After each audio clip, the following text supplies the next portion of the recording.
Hello.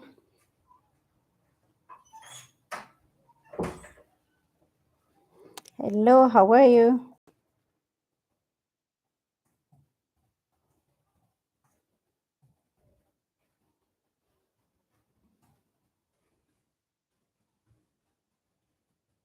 Hello there, how are you?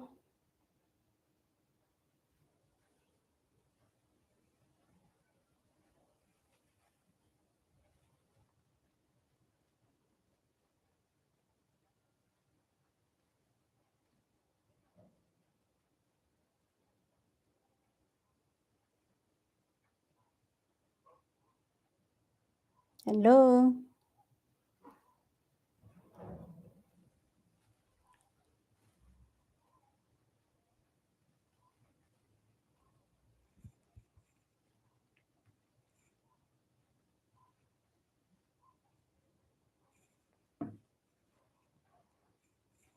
Hello, how are you?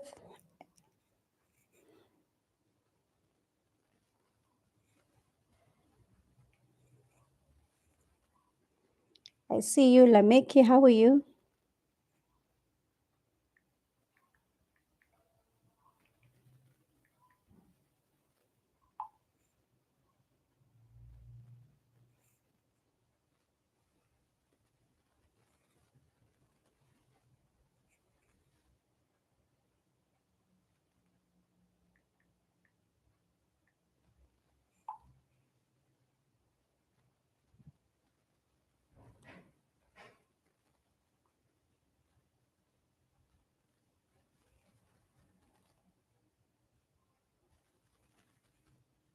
How are you? Explode Media, how are you? Let's wait for the others.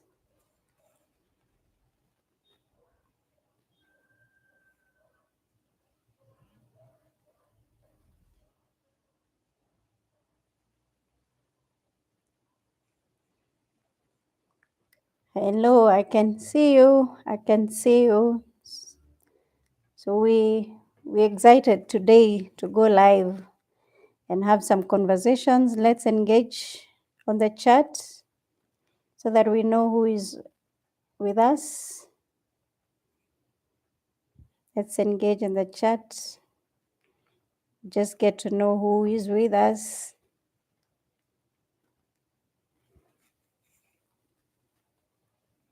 So today we discuss and we talk about workplace matters. Finally, we are live, and you can have conversations with Esther. Thank you, Frank from Tanzania. Thank you very much. Karibu sana. Karibu, karibu. Let's engage today and discuss workplace matters. It's been long overdue, and it's time. And it's time now that we get to meet Esther face to face and we get to speak to each other. Thank you, Frank, Simon. So today is a launch, and you will mark this in history that you're part of the launch, the live launch for us to discuss this. So we'll talk about workplace matters, questions, topics that you want us to cover. Let's keep engaging. Let's keep engaging. We will engage more and more. So feel free to post on the conversation. Feel free to send on the conversation, on the chat. Let us talk about the matters that we would want to handle in the workplace.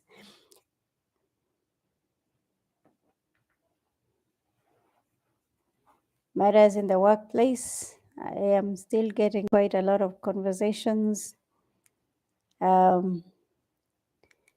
Just give me a minute. I need to have this out, but we are doing well.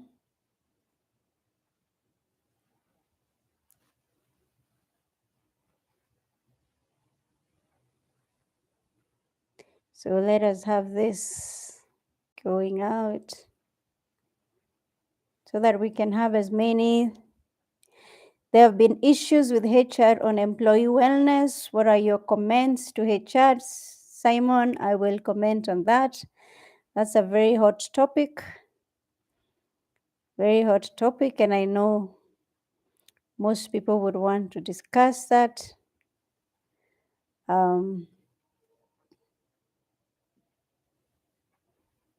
Grace Kimathi, thank you to be part of the launch. HR Matters. Karibu sana.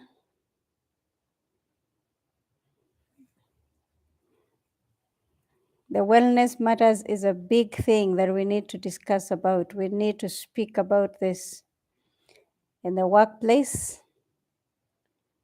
I'm just sending this to a few people, and we'll be good to go. Keep sending those topics that you want us to discuss. These are candid conversations, without fear or favor. We discuss what we need to discuss. On HR matters. Just in a minute, I'm sharing this. And I think we should be good to go now.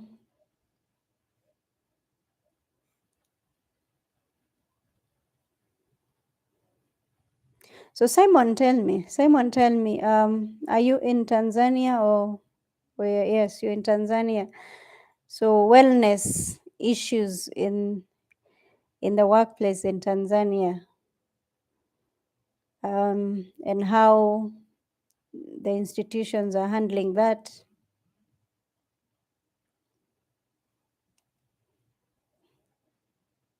I think we can now go on. I'm done with sharing that. Thank you. Thank you to my media team. I think I need to say this right straight on. They're right on it. Now, when we talk about employee wellness, a few things we need to think about. I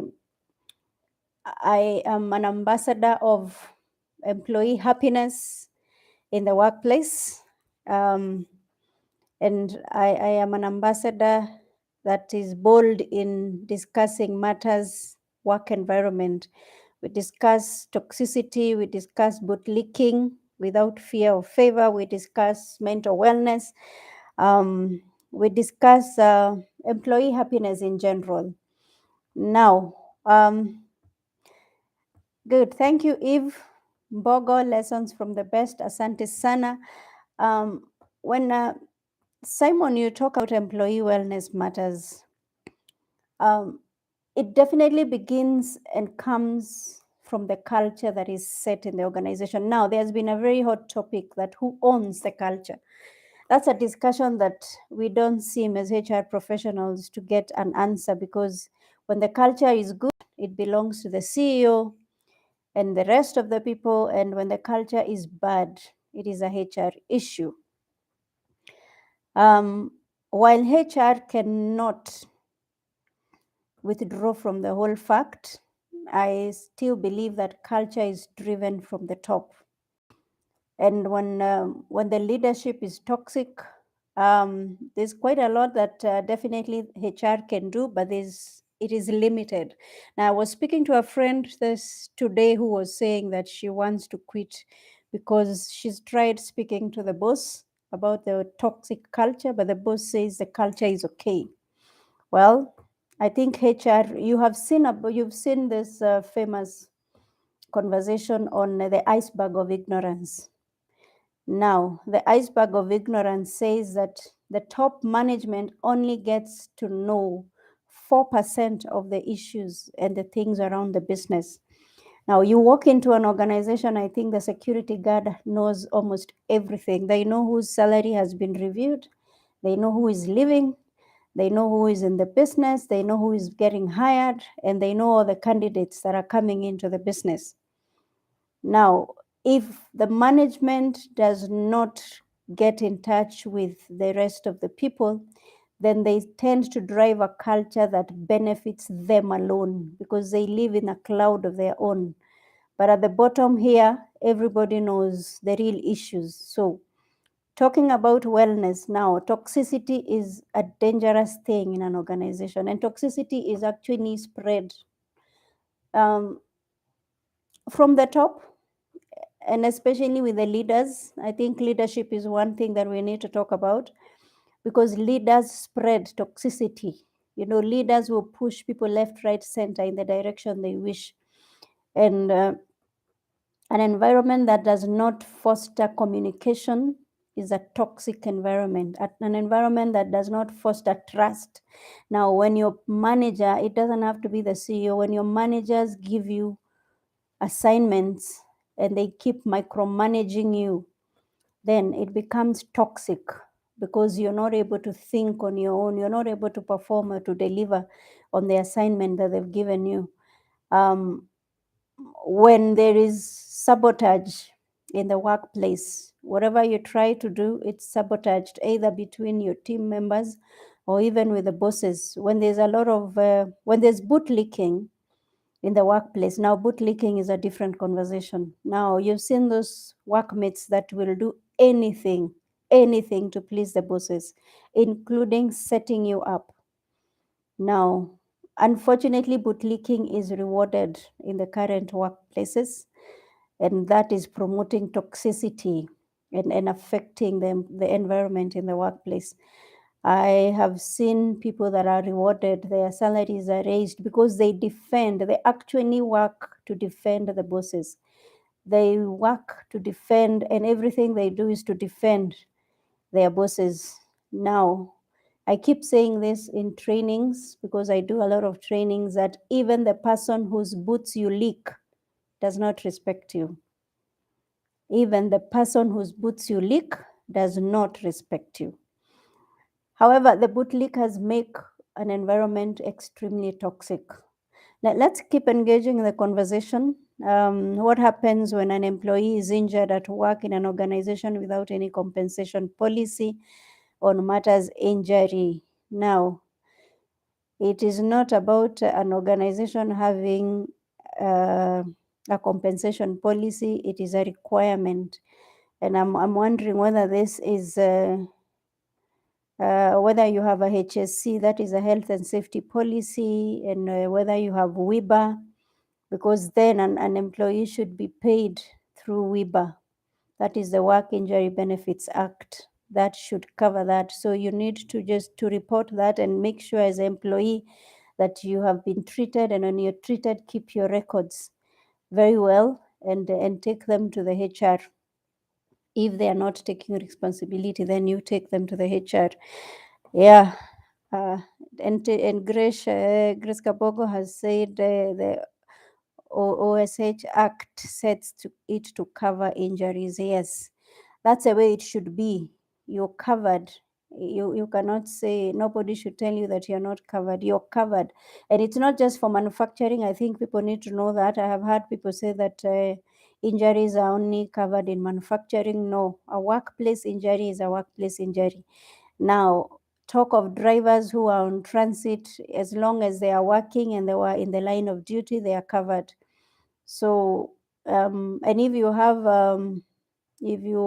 a cover, if you have like a medical cover and a service provider for the medical and the rest, just make sure that you put in and you're clear that the WIBA should be part of the cover in that you can claim.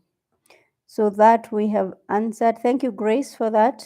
Grace is a HR professional. Thank you for that. I hope, Simon, we've answered your question on the issues of employee wellness. And I encourage employees to speak. I know most employees say we will lose our jobs when we speak, but I think it gets worse for you and for the others when you do not address the issues in the workplace. Talking about toxicity, talk about bootlicking, talk about all those employee wellness issues. I think it is for employees to speak out. Now, when you begin to entertain those issues and that kind of a character in the workplace, then it just becomes a culture. Now, the famous leadership culture guru said that culture eats strategy for breakfast now. And I have a friend who said the other day, it will eat your strategy for lunch and dinner. So if your culture is toxic and then in the workplace, your strategy will just be nothing. It will be nothing. I was training a team just the other day in Mombasa, and we really delved deeper into strategy. Because if a culture is toxic, it doesn't matter how smart your strategy is. It doesn't matter how good and how many years or months you spend on your strategy. You can have a 5-year strategy, a 10 strategy, whatever kind of a strategy you have. If the culture is toxic, the strategy will not bear fruit. So fix your culture, then go into your strategy. Fix the culture first.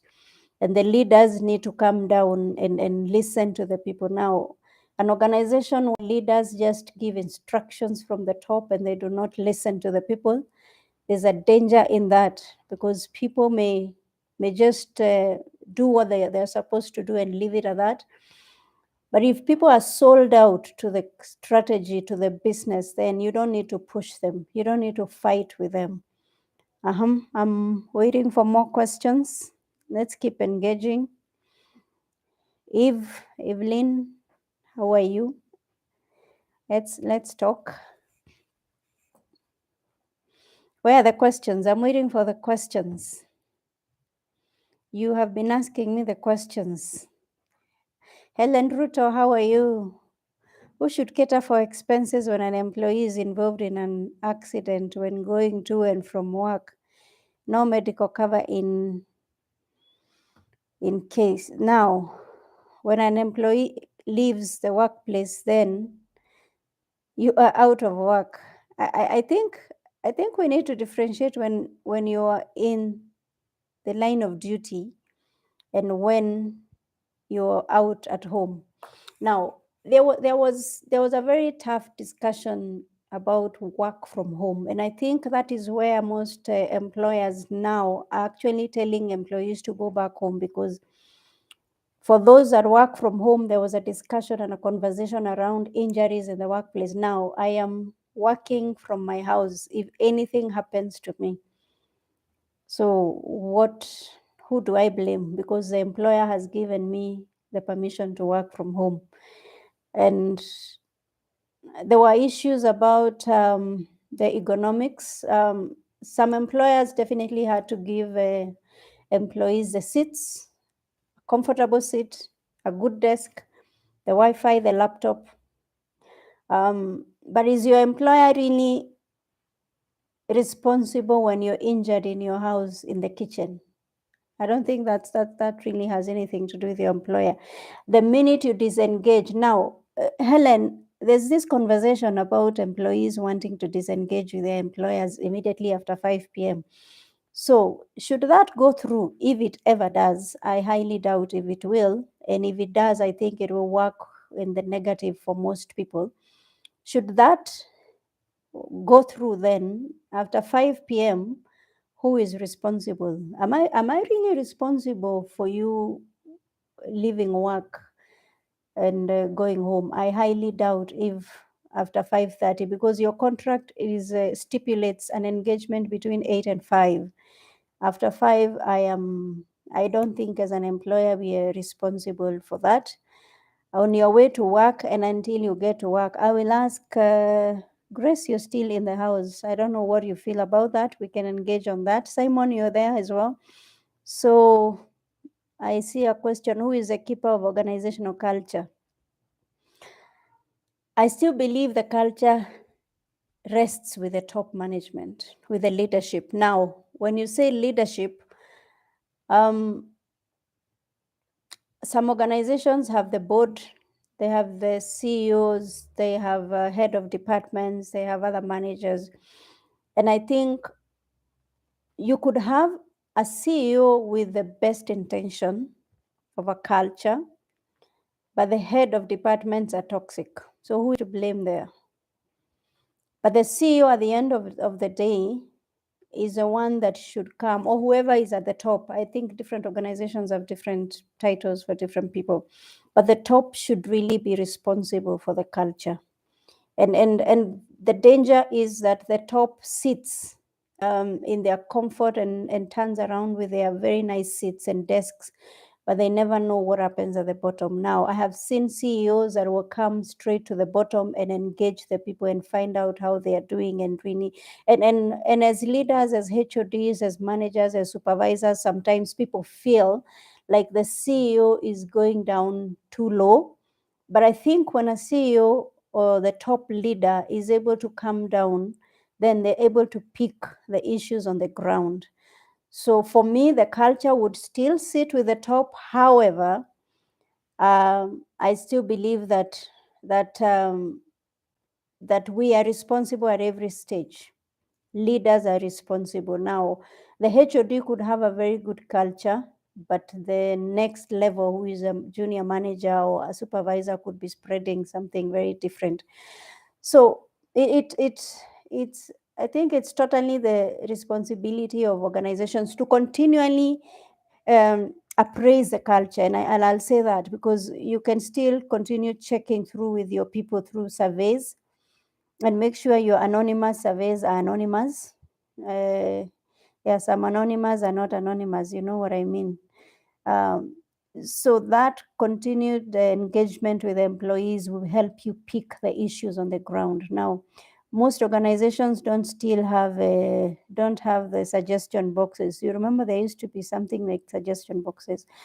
So I think it may look like an old school thing, but I think it's still important to allow employees to speak. I believe that when an employee is coming or going from work, the organization is responsible. Is that I am not sure. If you leave work at 5 and get to your house at 10 p.m., is your employer responsible? Does your employer still follow you on where you are? I think that's something to really discuss. But the definite answer is that when you're in the line of duty, you, the employer, is responsible, fully responsible, even if you're a driver. Wherever you are in the line of duty, your employer is responsible. I think it's a thin line between you leaving work and going home. Uh, the burden of proof would still rest on you to show that you are still in the line of duty. Hello, Esther. Glad to see you. Saw you sometimes back in Bliss. Superb work. Thank you, Monica. How are you? I sort of agree with this. It's because of this work that I left my house. Absolutely. But Helen and Issa, I still agree that I stick to my idea that you may need to prove to the employer that you are still at work. And if you can do that and you are on your way from work going home, then absolutely that would happen. Now, employer responsible within sorry. Grace says that the employer is responsible within what are the official hours of work, including work from home. Absolutely. Security personnel too, as they have slightly different working hours. Thanks, EK, for the clear response. Yes, you see, you would still need to prove to your employer that you're still either leaving work from work or going to work. Now, if you're going to work and you work during night shifts or whatever it is, you are going to work. But you left work at 5 p.m. Sorry, passed through somewhere. I have a cold, so if you get that a lot, just bear with me. I'm sorry. You leave work at 5 p.m., sign off, log off, and that's why there's the clock in and clock out system, guys. The reason why in the workplace you have a clock in and clock out system is to capture when you leave, you know. So just know that if you're here and you're HR, you need to have the clock in, because then your responsibility begins there. But if the person can prove that before then they were coming to work, fine. But the absolute responsibility begins when they clock in and clock out. Now, where there is no clock out, then if you're here and you're HR, try to get a system, even if it's a manual one. Then what else is here? What happens when an employee resigns without any notice as stipulated in the contract?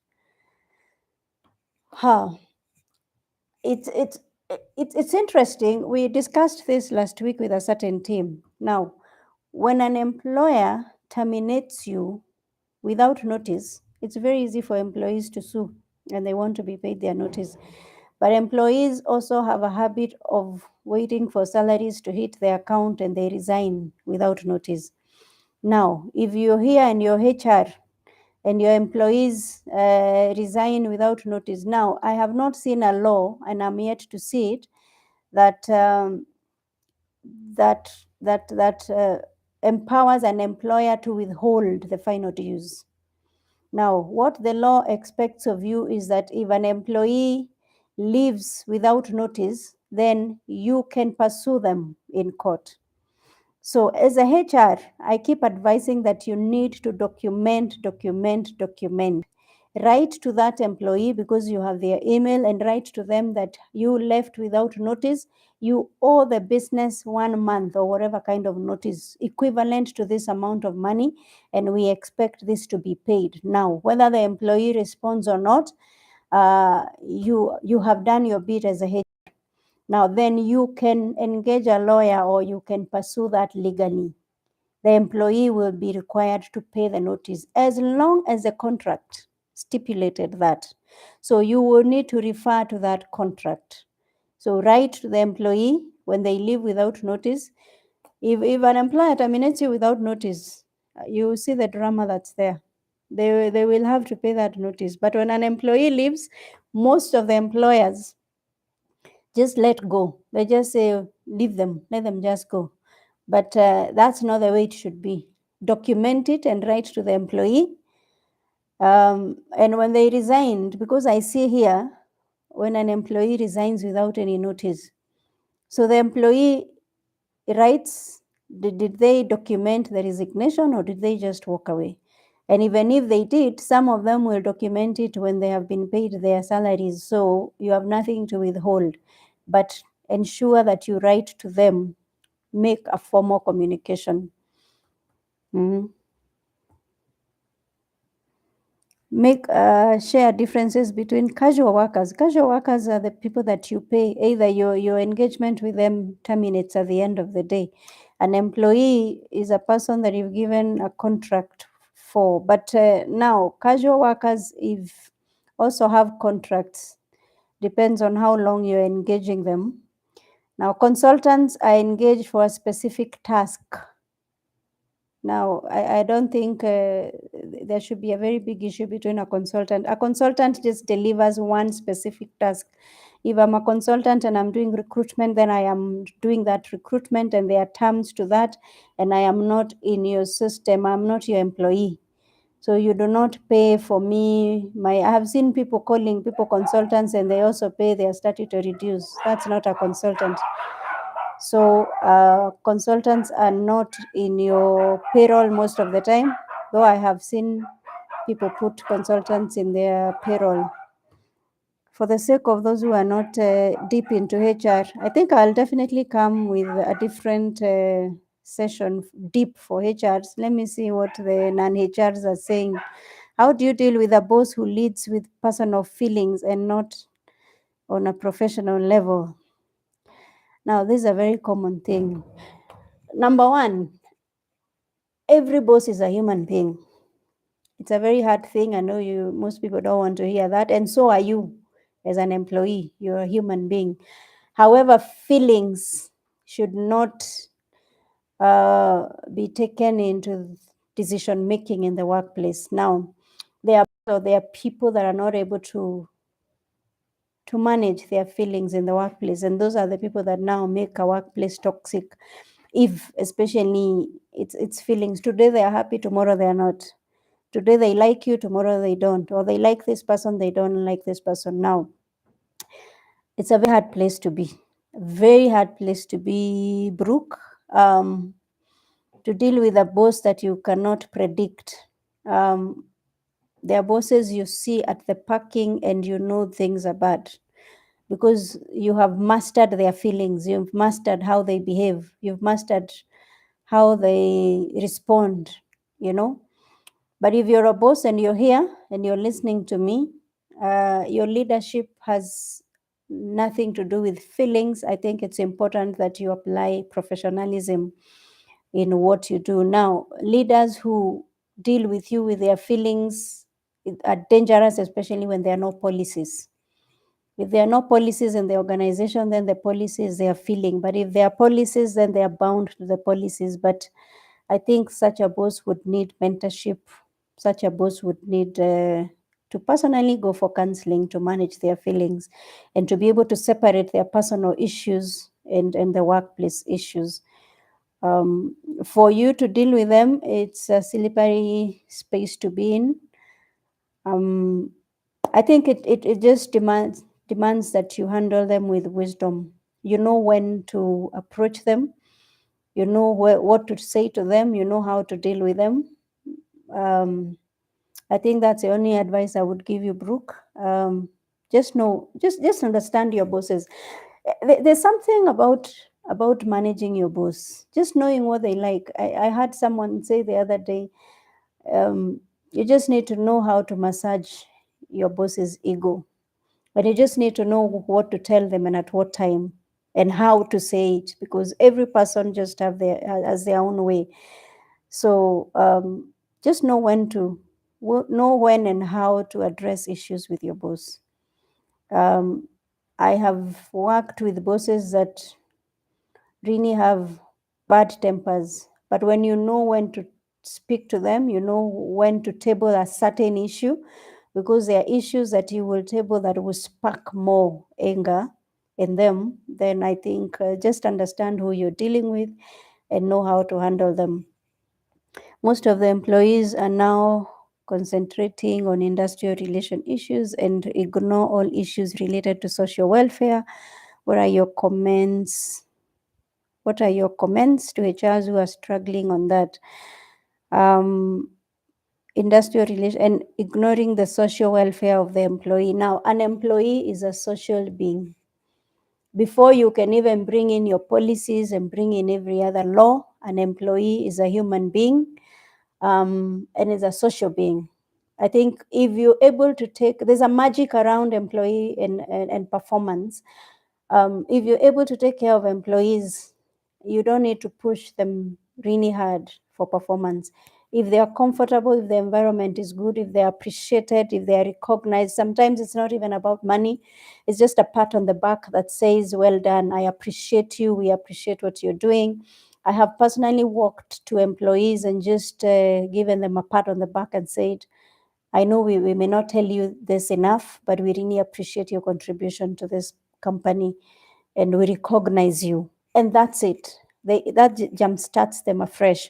So it's just good for leaders to learn the art of dealing with their team members and teammates.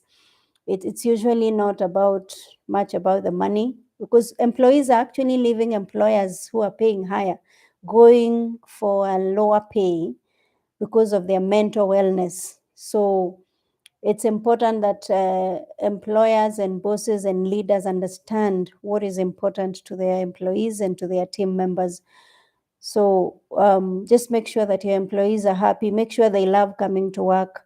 There's nothing as bad and draining like waking up and wondering why you need to go to that place. And most people are at that point. And usually it's not because of the salary, it's just the environment that makes people hate to come to work.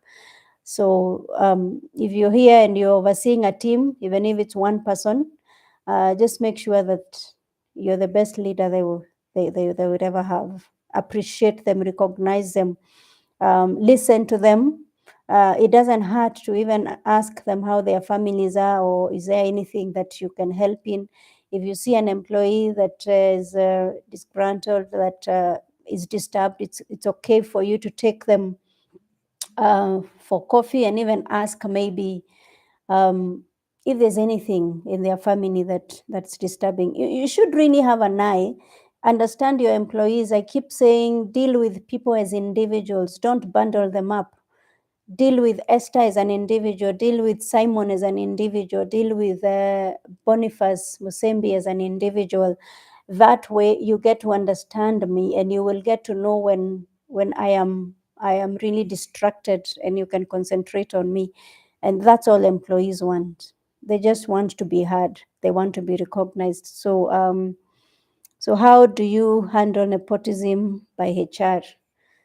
I'm trying to get a better word, but it's a shame that the custodians of culture would be the source of nepotism as the HR docket. It's really unfortunate, but it's happening.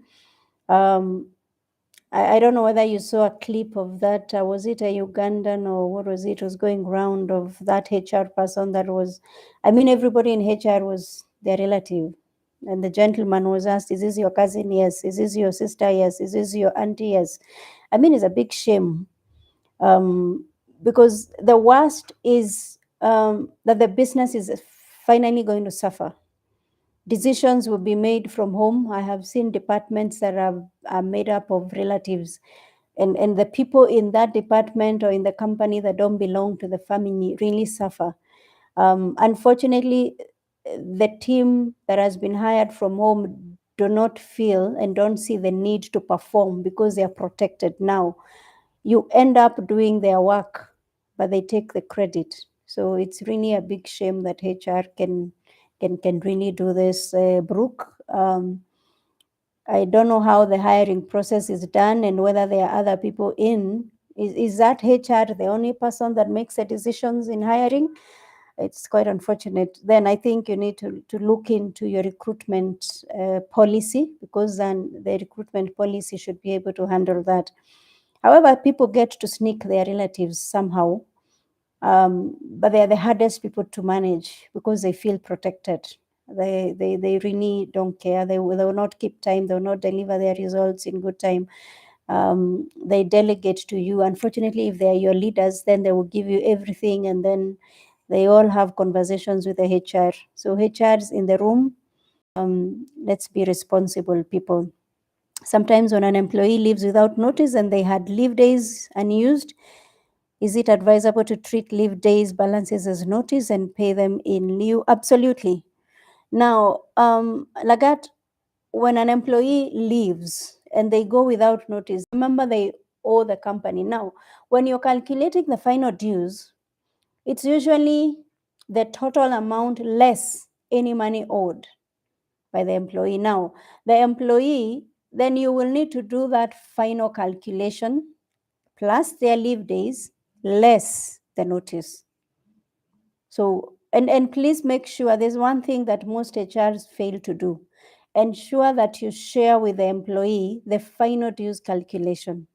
Now, if the employee has left and they're not keeping in touch, as long as you've shared that breakdown, share that with them, that we owe you 100,000, you have 20,000 of leave, and you are meant to give us notice of 1 month, which is equal to 80,000. So we less that and we pay you the balance. If you can prove that, and that is exactly what you have calculated, you are safe.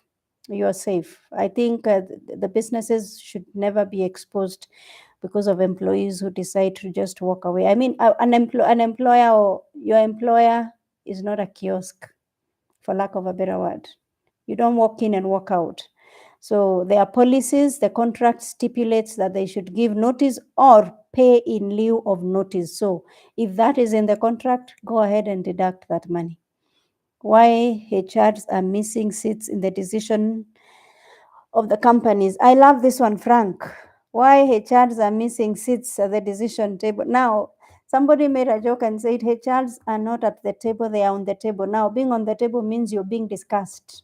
Being at the table means you're giving solutions.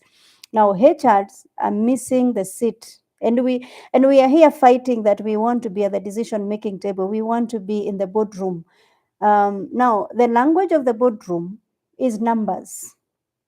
Simon, the language of the boardroom is numbers. That's why you go into the boardroom and the finance person is heard more than HR, because they present numbers. Now, if HR is not able to bring the analytics, you're not able to bring the numbers, the turnover, or maybe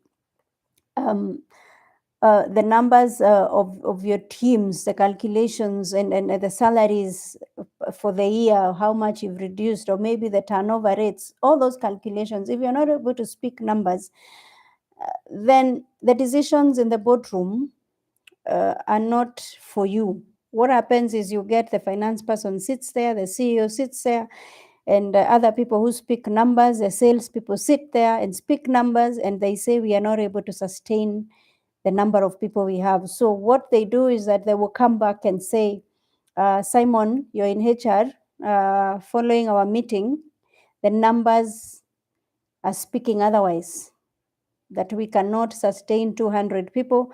So as a HR, execute this, get rid of 100 people. So for you, it's to just be told what to do because you're not understanding the numbers. So there's a course that we will be taking very soon called Finance for Non-Finance. And it's a good course for HR. It's important for you to understand numbers. So I think that's the thing that's really critical for HR professional. You don't need to understand the entire finance, but you just need to understand the numbers that impact the business. Yeah, so that you're not there saying we need to hire 20 people, we need to hire 50 people without defending that. You'll be asked, so what will these 50 people bring into the business? So you need to answer those conversations. Thank you for engaging us. Thank you for that. How to deal with bootlickers in your team. Bootlickers are, unfortunately, some are good performers, but others, most of them are not good performers. Now, focus on your KPIs, focus on your JD, focus on your performance. If you have the performance and you're able to show your manager or your boss the results, I think that's the easiest way. You will drain yourself emotionally to try and fight people. Just ensure that, and I'm told I know the time is almost up. We started a bit late. I don't know whether we can go to 7:15, no, 8:15. So bootlickers would drain you. Some of them are not performers, so they are covering or they are being covered. The easiest way to fight anybody that is idle is through your performance, you know. So just do your work. Don't get distracted by them. I know it can be toxic, very toxic, because most of them will keep setting you up. But I think if you're doing your work, you're delivering your results as you should, that should keep you safe. I agree 100%. Mental health is key. Please take care of your mental health. It doesn't matter how much you're paid. If the place is toxic and you feel like you're losing it, walk away. We keep saying in our HR conversations, if the environment is toxic, begin to look for another job.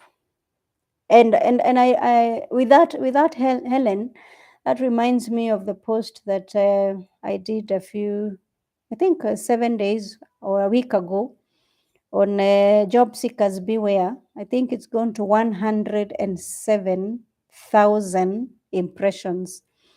We need to discuss that, because there are things that you need to look for, to be careful about when you're looking for a job. So we won't go into that. HR policies are now keen on diversity, a good place to try to curb nepotism. Definitely that works, Grace, but I know there are places where people just come in and the HR is just given people to board and to bring on board.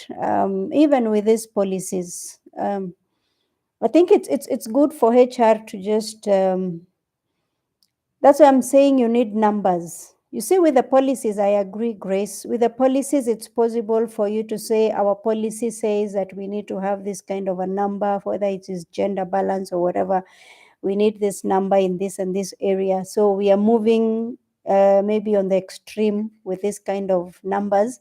So you're able to defend yourself with numbers without having to mention names, saying that, oh, we can't take Esther because she's from this tribe, or no. it's a language of diversity and inclusion. So you need to just use the language that you need to use. Why HRs are not considered for CEO and MD positions? If they want to be considered, what should they invest on? Of late, I think we have had quite a number of HRs get to the top. We admit definitely not many are there. And I think HRs need to position themselves as strategic business partners. Now, if you're a strategic business partner, then you understand the business from the sales, from supply chain, from different perspective. Because I think HR has concentrated more on the recruitment, the hiring, the firing. That's really not what a business. Actually, a business comes down with a very big number of exits. HR should not be. We've moved from operational and administrative to strategic business partners. Now, if the HR professionals are able to position themselves in leadership positions, you invest in leadership, invest in training yourself, invest in engaging with other leaders, top leaders, attach yourself to other board members and understand the language, and move from operational and administrative to strategic business partners. That way you will easily find your way to the top. There are courses that you can take in different institutions like Strathmore. I'm not here to promote Strathmore, but I think you can easily position yourself as a strategic business partner, understanding the numbers, understanding where the business is going, understanding the vision and the strategy of the business, so that you're not just there giving instructions on milk and salt and I don't know, tissue paper, and you're there planning trips and I don't know, doing what, positioning people, I don't know where, buying desks and everything. Move from administrative and operational to strategic roles. So I hope that helps you, Simon. Hello, Esther. How do you, as an HR, handle being in a company where the owners aren't interested in having policies in place or even having company values? Now, that's a very hard place to be, especially if it's the owner that is not bothered. But I think as I said, HRs are in a position to really convince business owners and to if you're able to sit with a CEO and you're able to sit with a business owner and show them the need.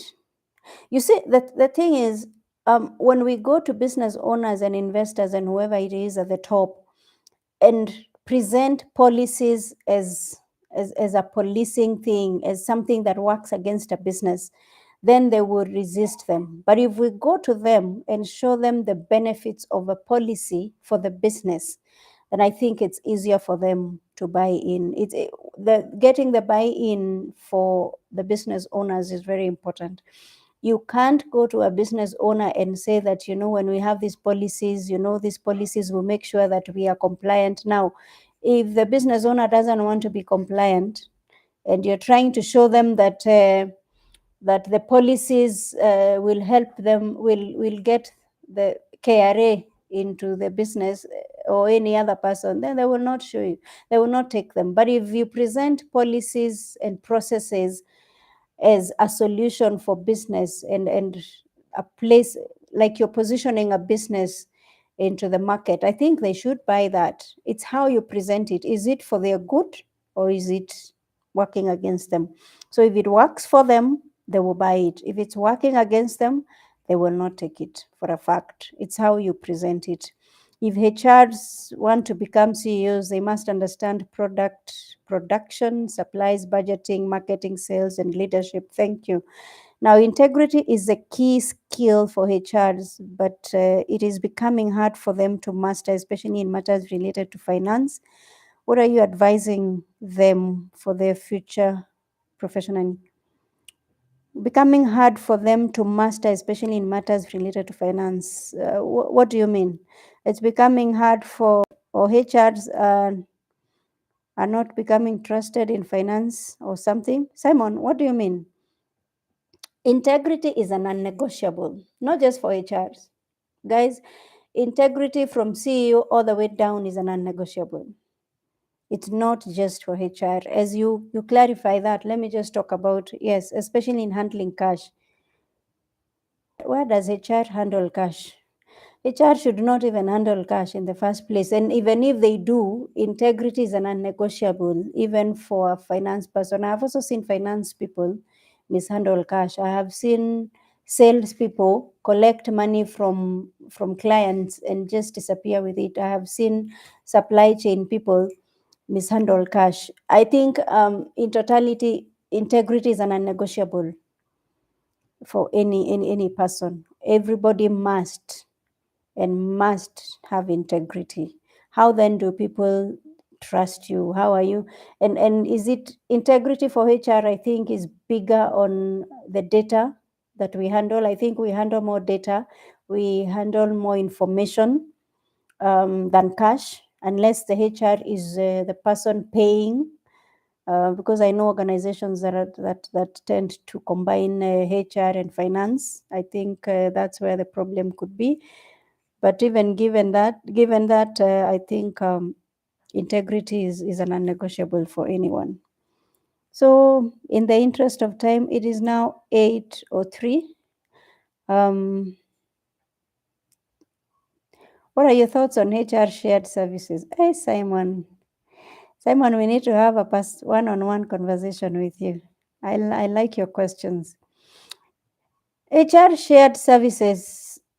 What I have seen in most organizations is that when you call it a HR shared service, I don't know what other functions are thrown into that, because I saw that somewhere.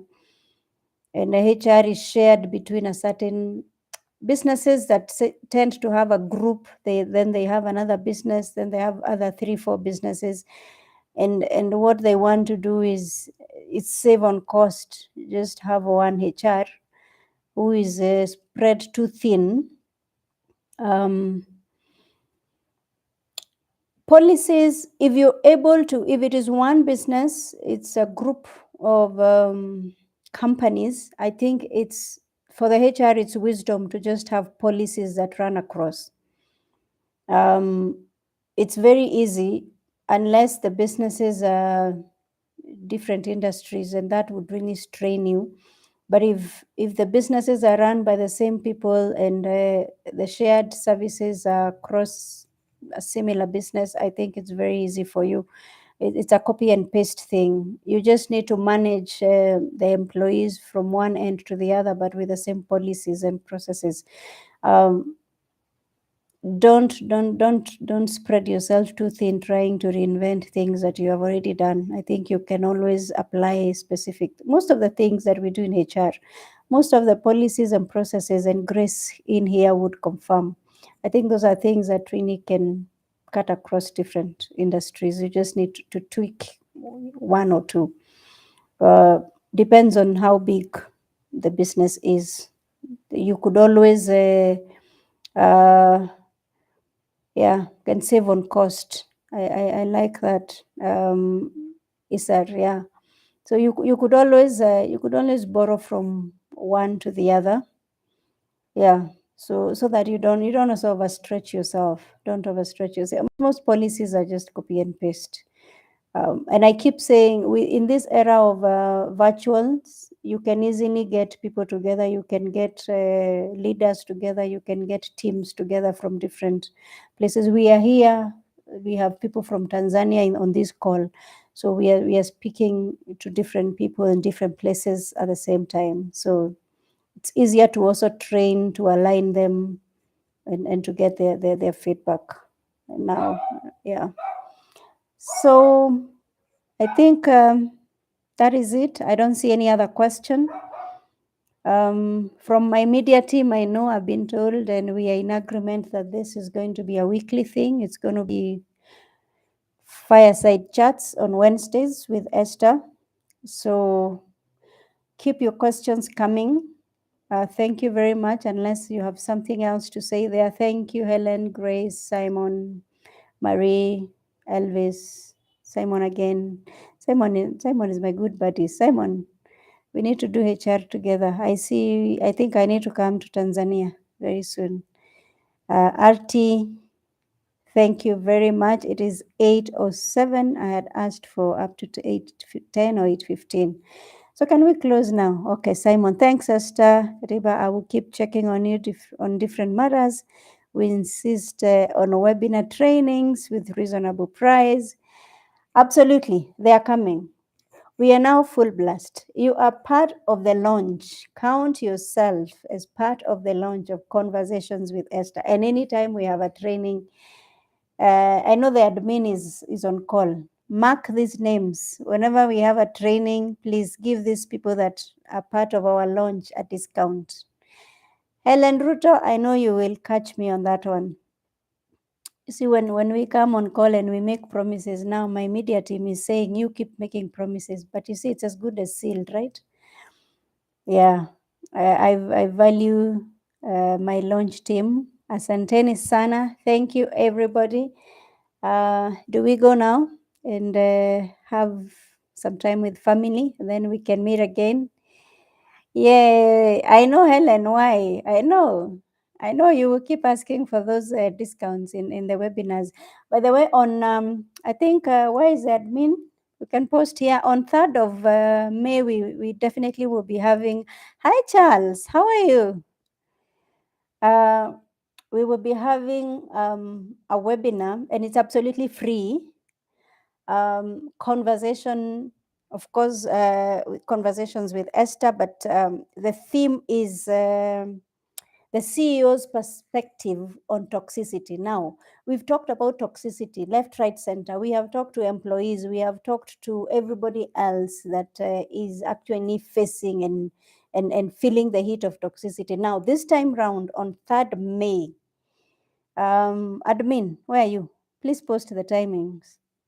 I think it was 7 to 9 p.m. We're going to have some CEOs with us on our webinar. We will be hosting some CEOs, and they're going to tell us their perspective on toxicity, because everybody seems to be talking about this toxicity. The employees are complaining left, right, center. Lagat, please get me on LinkedIn. Be my 40 what? I have 43,000 plus followers.